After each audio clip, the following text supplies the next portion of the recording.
for daily fantasy. His number too high, then I'm probably fading him. He been on the road, he gon' eat up my salary. I hit up by, he gon' lie before lock. Play back to back, then I probably won't pick on the Dfs Bachelor, good as it gets. Build a few liners and hit me a leg. He had a good game, but it might be a trick. Log in the Slack so I know who to pick. Sharing our liners, we all gon' get rich. New to this game, you should come to the pad. You might want some cash and get a good laugh. Dfs Sports, we gon' run up a bag. He heard every game and it's making me mad. You buying your lineups, I think you a cheater. Dfs Bachelor, he the new leader, yeah.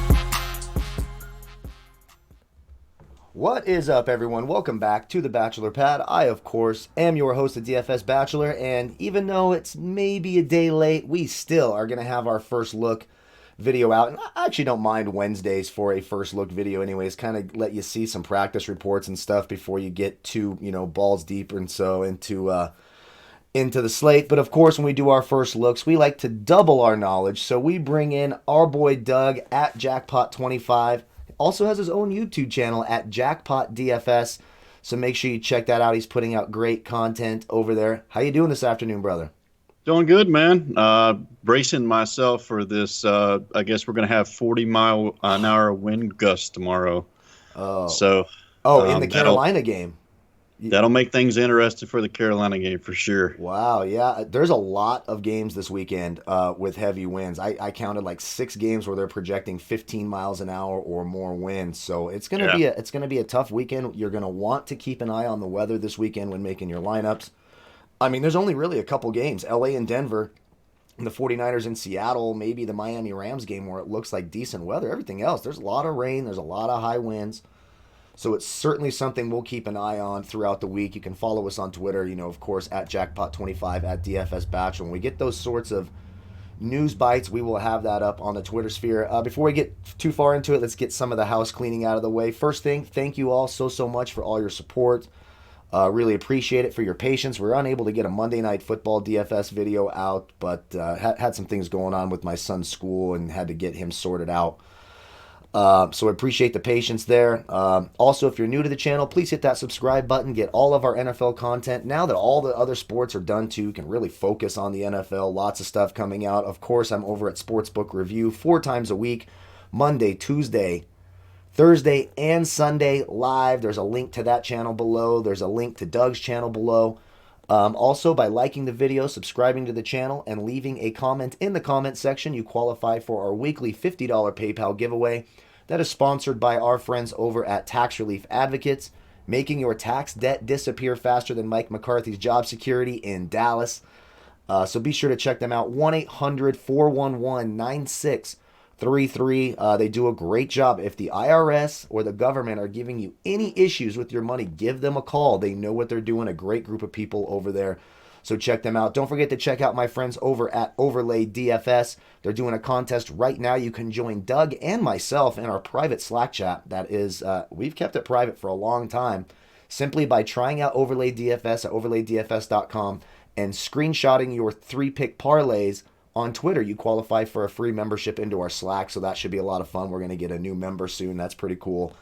And of course, if you want my player pool, projections, weekly rankings for you season-long players, wide receiver cornerback matchups, articles of top stacks, everything you could think of here at Draft Dashboard, usage, rushes, targets, research tools, my player pool, lineup optimizer, mass lineup generator, all of that you can try for 30 days for $1 simply by clicking the link in the video description below. So, done rambling on about all that. Let's get right into the quarterbacks. As usual, early in the week, I'm just going to start doing my top 5s on these first look, because, there's still a lot of information that we need to get to and need to find out throughout the week. So let's start with you, Doug. What are you looking at quarterback here early in the week? First one that jumps off the page for me, obviously, I just want to go right back to the well, and I think he's in a great spot again this week, is Aaron Rodgers. I know Russell Wilson and Patrick Mahomes are in good spots this week. A little bit worried about the comeback from the New York Jets and their offense, be able to get things going to keep that game competitive. So I do think that Russell Wilson game will be a little bit more competitive. However, I do think I give San Francisco a little bit more credit for their defense than they're getting right now. I still think they're pretty competitive on defense. Yeah. But I love Aaron Rodgers this week.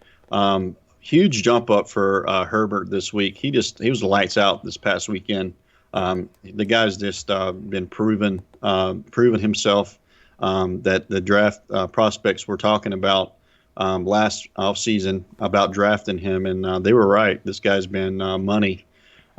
Great spot this week. I love him. A couple other guys to mention this week. Could be some concerns about that wind for Cincinnati, but Joe Burrow is just coming on. Guaranteed probably to do a pretty good job this weekend. Again, he's going up against the giving defense in the Titans. That's correct. And a couple other guys to like, just to round it out for me this week is Derek Carr. Just love him against Cleveland this weekend, and Jimmy Garoppolo as well. Yeah, I mean, that Seattle defense is bad. One thing I would say, I liked Aaron Rodgers a lot too. When I'm looking at that game now, 26-mile-an-hour winds in that projection at Lambeau Field. So if that's the case, that's going to really change things for me. It looks like Aaron Jones will be back in that game. So you could see a run-heavy offense by both teams in that game.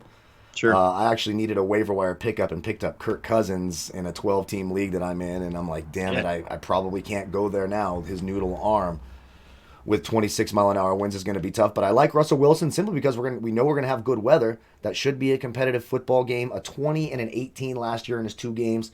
49ers certainly a little banged up. Both starting safeties banged up. Obviously, Bosa, Solomon Thomas, etc. But the 49ers defense has been solid. It should be a fun game. You know he's going to throw the football, especially if Chris Carson and maybe even Carlos Hyde miss that game.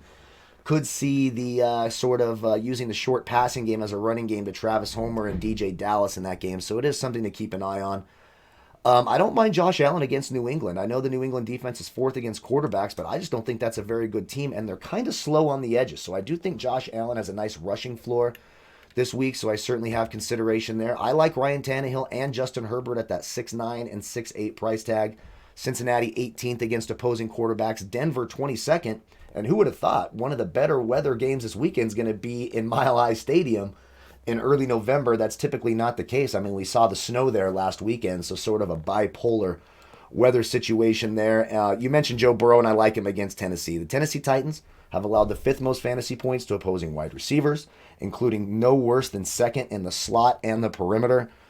So it's a bad secondary. They're very, very forgiving, as you mentioned. He's sitting there at 6,200. I think that's a nice play as well. And I'm glad you brought up Derek Carr. That Cleveland defense is also very susceptible to the pass. Now, again, we got to watch the weather in that game as well. Could see a lot of Josh Jacobs, but at 5,500 with the volume that he has, he's throwing or running at about 55% of his offensive snaps. I think you could do a lot worse if you're looking for value. It's going to be a tough week with all these weather games trying to find the right quarterback this week. Justin Herbert sitting there against Denver in good weather might be the ticket this weekend. He's also got that rushing floor.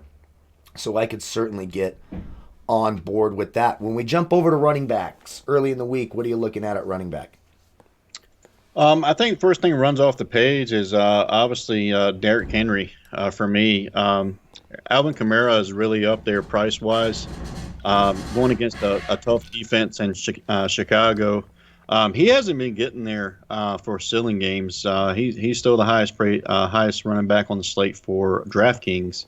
But he hasn't been getting there. I think he's a couple of weeks without a touchdown. Derrick Henry should see a lot of run in this next game. And I don't see where he could fail there. I think obviously give him the ball when he gets inside the 10. And then hopefully Dalvin Cook will be back this week. If he does come back, I love him as well. He's in a nice spot against Green Bay. A couple other guys to like this week is Kareem Hunt. Yep. Love Kareem Hunt this week. He should get all the volume. This may be the last week he gets all that volume. I should see Chubb coming back pretty soon. And then a couple other guys to like would be Jonathan Taylor for me, and possibly a guy you just mentioned, Josh Jacobs. Absolutely. You basically took my top 5 right out of my mouth. I want to talk about Dalvin Cook and Aaron Jones just for a minute. Aaron Jones is most likely going to play. He was a game-time decision going into that game last weekend with that mild calf strain. We talked about the win situation there. Minnesota 16th against opposing running backs. In week 1, he put up an 18 in the 2 games last year, a 32 and a 28. So he has a nice history against a vulnerable team. That where you might see extra runs with that win situation. And Dalvin Cook, Mike Zimmer seems pretty optimistic that he's going to return. Now, will they bring him back to a full workload against the Packers team, allowing the second most fantasy points in the league to opposing running backs? That is yet to be seen, but if they're both healthy, I like them both, obviously, in that game. Derrick Henry, of course. Cincinnati can't stop the run. I mean, let's just call it what it is. They're 19th right now in terms of fantasy points allowed to opposing running backs. I like Henry. I like Kareem Hunt a lot. They're allowing the third most fantasy points to opposing running backs. One guy, and listen, we have some running backs not practicing today. Sorry, there's construction going on next door, fixing some of the house up next door. Every video I do, SBR here. Yesterday it was the dogs. It's the jets flying over. I can't catch a break, but that's the beauty. That's the beauty of doing TV, recording live, etc. It's just how it goes. But Jonathan Taylor, 6,600 on DraftKings, 7,300 on Fanduel. The Detroit Lions allowing the fourth most fantasy points in the league to opposing running backs. And if you look, this game is in a dome in Detroit. We don't have to worry about the wind. We don't have to worry about the rain. So as the year goes on, I really like to focus on these dome teams where I don't have to stress on the weather. I think Jonathan Taylor has a nice chance to sort of get over that 20-point mark, which he hasn't done in a few weeks. So it should be a nice spot for Jonathan Taylor. Joe Mixon did not practice today, so that is something to keep an eye on as we go throughout the week. Now, they've really raised the price. Even Jamal Williams, they raised to 6,100. Giovanni Bernard is now at 5,800. Even Madison, I mean, they're way up there. They moved them way up. Yeah, exactly. Jerick McKinnon's at 5'7". Now, everyone's like, oh, he barely played last week, and it was the Jeff Wilson Jr. show. Kyle Shanahan sort of announced, it wasn't anything to do with Jerick McKinnon. We just kind of wanted to give him a de facto rest week, and Jeff Wilson kind of is a better matchup for that smaller New England front seven. But with no Phillip Lindsay at practice today for Denver, which means Melvin Gordon could be the number one guy this week for Denver at 5,600 on DraftKings, 6-7 on FanDuel in a revenge spot against the Chargers. Let's make no mistake about it. This isn't one of those friendly, this isn't Teddy Bridgewater and the Saints leaving on friendly terms and doing what's best for his career. This was Melvin Gordon wanting a contract extension, not getting that extension, moving on to Denver. If he's going to be the clear number one guy with no Phillip Lindsay this week, Melvin Gordon can be in an absolute smash spot this week. And when it comes to value, guys, we're just going to have to wait and see. The weather in Chicago doesn't look very good, so a guy like Latavius Murray could be a good secondary option.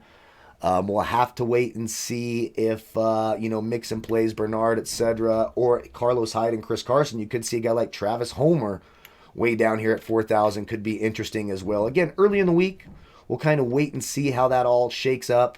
But for right now, that's sort of what I'm looking at early in the week. And of course, Alvin Kamara is always in play. I mean, he's going to be targeted 8 to 10 times no matter what the conditions are.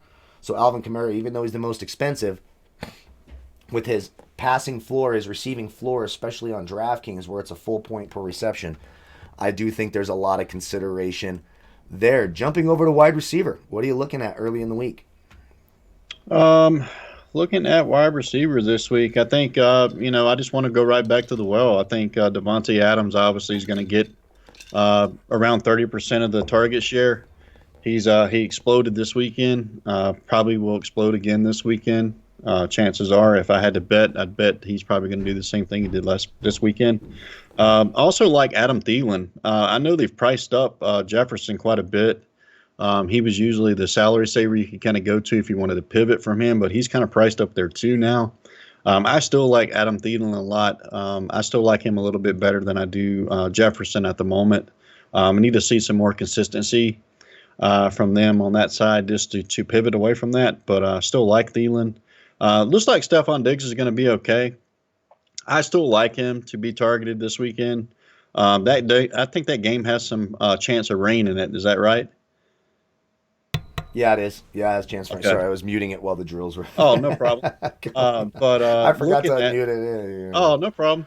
But kind of looking at that, just some worrisome with the rain with that. But also like A.J. Brown's just been kind of on fire since he's came back from injury. Yeah. He's had a 21, a 23, and a 30. I mean, he's just lighting it up. Yep. But a couple of the guys I like, if you want to stack a Joe Burrow this weekend, Tyler Boyd's getting plenty of targets, 6, 8, and 13. I mean, you can go plenty of ways with that Cincinnati offense. You can take a couple receivers and probably stack them with Joe Burrow. Yeah. Really still just love that price for AJ Green at 4,500. Oh yeah. AJ Green's right now my favorite value wide receiver right now at 4,500. Look, he's not even one of the top 2 receivers on the team this year, but the last 2 weeks he's their number 1 targeted guy. If you look for adjusted fantasy points based on opportunity, he should have had over 30 last week, a couple of missed chances in the red zone, 24 targets over the last 2 weeks. AJ Green against a bad Tennessee secondary. Now you're getting Christian Fulton, who was already getting lit up in the slot.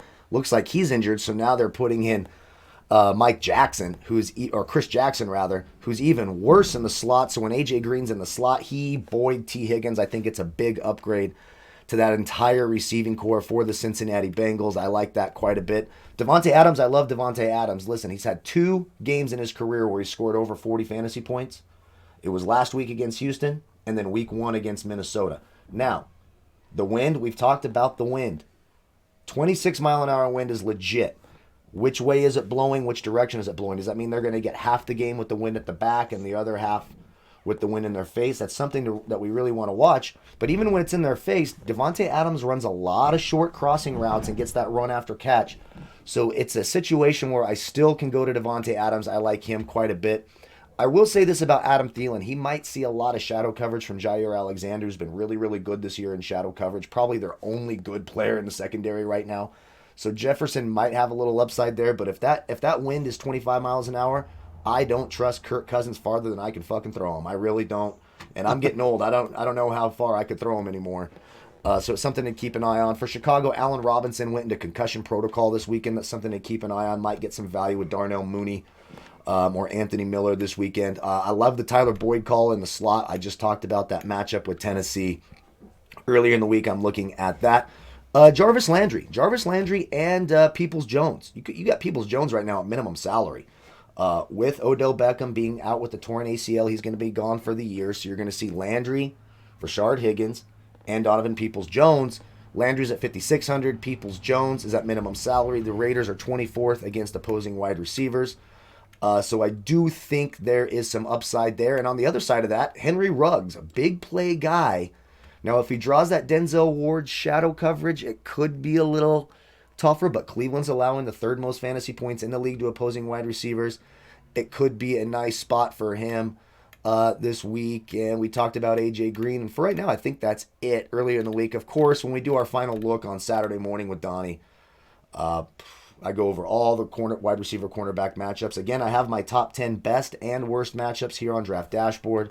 That link for the site is in the video description below. 30 days for $1. I've got all of that there, and I'll have my top stacks article done hopefully sometime this afternoon. Then I'm going to record Thursday Night Football, and you guys might like this. I got a special guest today. Our Falcons insider, Kelsey Kramer, will be joining me for our Thursday Night Football showdown slate. I'll be recording that at about 3 o'clock, so that should be up around 4:30 here on Wednesday. Let's jump over to tight end, shall we? At tight end, it's always the bane of my existence. Last couple weeks I've been pretty fortunate and had some good weeks. It's just been a good football year all around. Like, money has been being made. It's been one of our most consistent years. I think we've had one bad week so far here on the show. So things are looking up for us. So at tight end, what are you looking at early in the week? First thing I got to say is probably George Kittle. I mean, he probably jumps off the page. I know it's expensive, but I think, just in a game that's going to be really competitive, George Kittle is, especially with the lack of offense that they've lost due to injury. I think they'll probably go to Kittle a lot to kind of be the saving grace there. He's a team leader, obviously. He's going to be the going force there, and I think they'll go to him a lot to save him in spots. Love him this week. Also love Darren Waller. Yeah, me too. Darren Waller is just in a great spot again against Cleveland this weekend. And then a couple other guys to mention. Really still just like Tanyan for Green Bay. Obviously, he didn't have a great game this past weekend, but I look for a bounce-back game this week. Jonnu Smith is just really cheap. He's just I'm shocked that he's 4,100 on DraftKings. This guy came on the scene this year and was just blowing up. And then now he's all the way back at 4,100. Yep. You got to love that. And then the last guy I'm going to mention is Burton again for Indianapolis. Yep. Too cheap. 3,500 is too cheap, even though Mo Alley Cox could be back from injury. Robert Tonyan, I will say this. It's starting to look like they're doing tight end by committee. Sternberger's getting more snaps. He only played about a third of the snaps. So it is something to keep an eye on. I'm right there with you. Like, if you're going to pay up and be contrarian, because a lot of people aren't going to pay $7,000 for tight end. You just simply can't afford it. And, depending on what happens with the injuries at running back, there's not a lot of value there. So you find yourself paying up there. It's really hard to pay up at tight end. But, of course, George Kittle is always a nice play. I will preface that by saying Seattle is third in the league right now against opposing tight ends. Darren Waller, I love the play. He's going to see close to 10 targets or more every single week. Cleveland 19th against opposing tight ends. You got to like Darren Waller quite a bit. I mean, he's had one real bad game there in like week 3 where he put up a 3. Other than that, we're talking 31, 17, 16, 17. Consistent scoring, 5,600. I think you can get him into your lineups. Looking at a guy like Noah Fant for Denver, good weather game. The Chargers allow the ninth most fantasy points in the league to opposing tight ends. I can certainly go there. If it's a bad weather game there in Chicago, Jimmy Graham against his former team in New Orleans at 4,600, I think is pretty interesting right now. I'm glad you mentioned Jonnu Smith. Look, he's coming off of that injury. We weren't sure he was going to be 100% healthy, and even though he didn't have a huge game, remember, that's against a Pittsburgh team who is very, very good against opposing tight ends. Number 5 in the league. Jonnu Smith is healthy, played, 78% of the snaps last week with that injury at 4,100 on DraftKings. I think it's way, way, way too cheap. Then you mentioned, good God. Burton. Oh, I wanted to bring up Jonnu Smith again. Cincinnati, we sort of talked about it. Sure. Cincinnati, third most fantasy points allowed to tight ends. They've struggled over the last 3 years. And if you look what Cleveland did last week, 3 touchdowns to 2 different tight ends. So it's a vulnerable spot. And then, Trey Burton. Absolutely Trey Burton. Even though, Mo Alley Cox will be back, even the week before when he played and was healthy, he was targeted 6 times. He played every single down. Phillip Rivers, we know, loves to throw to tight ends and doesn't have that huge arm. So I think that's a really nice play this week. And especially if Mo Alley Cox is out again, then you can sign me up for it. Detroit is 4th against opposing tight ends, but it's something to keep an eye on. And then I guess sort of this darling from last week, Harrison Bryant, right, at 3,200 on DraftKings, caught a couple of touchdowns on 5 targets. Raiders 15th against opposing tight ends, so he's something to keep an eye on as well this week. And rounding out the show, jumping over to defenses. Lots of weather things, which means a lot of defenses are going to be in play that maybe wouldn't have been in play before. What are you looking at on the defensive side? Probably the highest price I'm wanting to go this week to start off with is probably the Rams. Going with them against Tua, I think they're going to be too much for him. I think that was a mistake going to the rookie or going to Tua. Over Fitz. I think they did him dirty. I'm salty about that because I'm a Fitzpatrick fan. Right. And honestly, I'm kind of pulling for the Rams this one. I love to tear them apart because I just think that was just dirty the way they done Fitzpatrick. But yeah. I think it's going to be a rough start for the for Tua, and I think it'll be tough with that Rams defense. And I really like the Rams defense to probably eat him alive this weekend. Couple other defenses to like. I'm looking to pay down this week at defense because I just don't think you need to pay up. Could like the Steelers this weekend. I know Baltimore. There's a little worry with Jackson on his feet, but Steelers have been pretty good on defense this year. I think they can hold them to minimum points this weekend. Couple stabs you could take this weekend. Possibly the Lions. Phillip Rivers hasn't been great. And they just got, I believe, Griffin from the Dallas Cowboys, right? In a trade. Yeah, in a trade. So, I don't know if he'll debut for them this week. I don't know. That's kind of up in the air. Kind of that COVID waiting time and all that. Yeah, I don't know how the hell all that works. All the bullshit that they do. But with Phillip Rivers, I mean, it's a stab. It's $2,500. I mean, he throws a pick and they run it back or something. Right. Possibility. I like the Lions a lot better than I did against Atlanta, against Indianapolis. And then maybe coming back the other way. Could take a stab with the Dolphins. They are playing away from home. Goff isn't always that great, and maybe Tua surprises me and plays better than I think, and kind of depends on which way you want to go with that. And then another way to go would be the Bears at a cheap $2,800 price. Drew Brees is obviously getting used to life without his top receiver. There's some Could be back this week. Michael Thomas yeah. could be back. There's some rumors out there that they may be done with each other. Yeah, that's So the we'll dumbest see. thing I've ever heard, though. Yeah, by I them. know, It's right? like the dude caught 149 passes last year. He's the Right. only thing you Apparently, they're having a diva squalling match between got. each other right now. So I don't know what's going to happen with that just yet. But if he's not back this week, and then you end up looks like Callaway, who was the top target for Drew Brees this past weekend, is questionable. So is So, Sanders. It's a lot of yeah. question marks there at home in a weather game. I Right. don't think that's a bad call, and I don't mind the Saints the other way against the Bears. That Bears offense is fucking Exactly. terrible. They're Yeah. Big Dick Nick is a big disappointment. Is what he is. He's just not a very good player. Right. Yeah, I'm right there with you. I still, even though they're expensive, like the Chiefs against the Jets at home, I'm sorry. The Jets have allowed the second most fantasy points to opposing defenses, turnover machines. They're at home. They could I mean, we saw the pick six upside, and we're talking about Sam I see Ghost Darnold, the Lego policeman. I don't know, man. The Chiefs. I mean, he's $4,800 this week on DraftKings, Sam Darnold. Yeah, and I'm not going to touch it at all. And the team that's allowed the most fantasy points to defense is the team the Chiefs played last week, the Denver Broncos, against the Chargers. I probably won't go there, but there is some consideration there. I do have the Rams marked just because you never know what's going to happen with a rookie quarterback making his first start. I'm excited to watch Tua. But you just never know. We talked about the Saints. How about the Buffalo Bills? You know the team that's allowed the third most fantasy points to opposing defenses? The New England Patriots. Now you get Buffalo at home. They put up 14 last week. That defense looked better. I mean, again, it was against the Jets. But, I mean, do we think the Patriots offense is that much better than the Jets? Doesn't look like it right now. Your boy Cam Newton. Yeah. Pretty Yeah. ugly. Doesn't feel like a get right spot for him, so maybe I could consider the Buffalo Bills. I have the Green Bay Packers marked. If we're going to have 25-mile-an-hour winds at Lambeau Field, Kirk Sure. Cousins with his noodle arm, absolutely. They've allowed the ninth most fantasy points to opposing defenses at 2,900. I could probably play the Packers at home if the wind is going to be crazy like that. And Phillip Rivers had one of his better games before the bye, put up 370 yards. It's in the dome.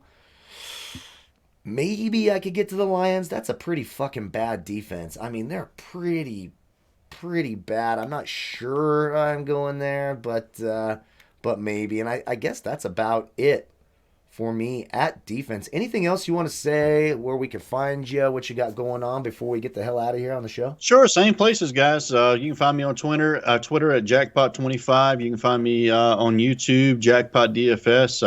The guys that's come over has shown some great love and all that great things. I will stress to you guys, if you guys aren't using the draft dashboard tool, I mean, only for $1 for 30 days.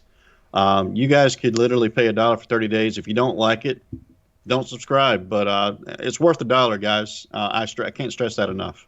Man, I put a lot of work in that. I spent all morning getting all those articles and rankings and projections and everything else. So I appreciate you saying that. And we've Sure. had a lot of winners from it. We really have, and it seemed to help people. So we like hearing that. So don't forget, you can click that link, try it for 30 days for $1. Also, there's a link to Doug's YouTube channel in the video description below. You can check that out as well. Again, thank you all so much for watching. We'll have our Thursday night football video up a little bit later today. Of course, our final look on Saturday. On Friday, I am going to bring back the Millionaire Maker Core 4 video. I know some people have missed that over the past few weeks. Just been a busy time. I have my niece who comes over after school on Fridays, so I just have all this shit going on and trying to find time to get it all figured out while being the teacher to my high school son. I don't want to complain or whine. It's just sometimes I lay my head down and take a nap. I'm like, oh shit, I didn't get this out. Of course, live 4 times a week at SBR. I'll be live tomorrow at 1 o'clock Pacific, 4 Eastern. Prop plays, picks, predictions for Thursday night football, as well as our closing lines. And live again, answering all your questions, 1 o'clock, or excuse me, noon Eastern, 9 Pacific, 1 hour before kickoff on Sunday mornings as well. A big cheers to you all. Thank you all so much for watching. Again, thank you to Doug for joining us. Appreciate doubling our knowledge over here. And may the fantasy gods be with you. We'll see you for Thursday night football video. Goodbye, folks.